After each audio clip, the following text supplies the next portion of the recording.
ఏపీకి good news చెప్పింది కేంద్ర సర్కార్. ఏపీలో పెట్రోకెమికల్ హబ్ ఆయిల్ రిఫైనరీ ఏర్పాటుకు గ్రీన్ సిగ్నల్ ఇచ్చింది.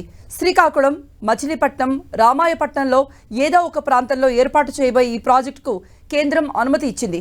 60,000 కోట్ల పెట్టుబడితో ఈ రిఫైనరీ ఏర్పాటు కాబోతోంది. ఈ రిఫైనరీ కోసం 3 ప్రదేశాలని చర్చించారు. జూలై 23న సమర్పించే బడ్జెట్లో ఈ రిఫైనరీకి సంబంధించి అధికారిక ప్రకటన వెలువడే అవకాశం ఉంది. రాష్ట్రంలో ఏర్పాటు కాబోతున్న రిఫైనరీపై కేంద్రం క్లారిటీ ఇచ్చింది. ఢిల్లీ పర్యటనలో భాగంగా ఇటీవల కేంద్ర పెట్రోలియం శాఖ మంత్రి హర్దీప్ సింగ్ పురితో సీఎం చంద్రబాబు సమావేశమయ్యారు. ఈ మేరకు రిఫైనరీ ఏర్పాటు చేయాలంటూ సూత్రప్రాయంగా నిర్ణయం జరిగింది. 4 ఏళ్లలో రిఫైనరీ పూర్తవుతుందని అంచనా. బీపీసీఎల్ రిఫైనరీ ఏర్పాటు కోసం సుమారుగా 2,000 నుండి 3,000 ఎకరాల భూమి అవసరమని కేంద్ర మంత్రి హర్దీప్ సింగ్ పురి సూచించారు.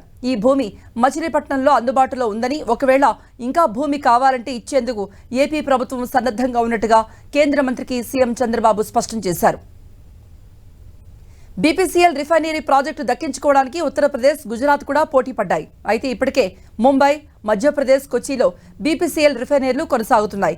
కొత్తగా మరో రిఫైనరీ ఏర్పాటుకు అనువైన ప్రాంతాన్ని బీపీసీఎల్ ప్రతిపాదనలు తీసుకొచ్చింది. రాష్ట్రంలో తీర ప్రాంతం ఎక్కువగా ఉండడంతో కేంద్రం ఏపీ వైపు మొగ్గు చూపింది.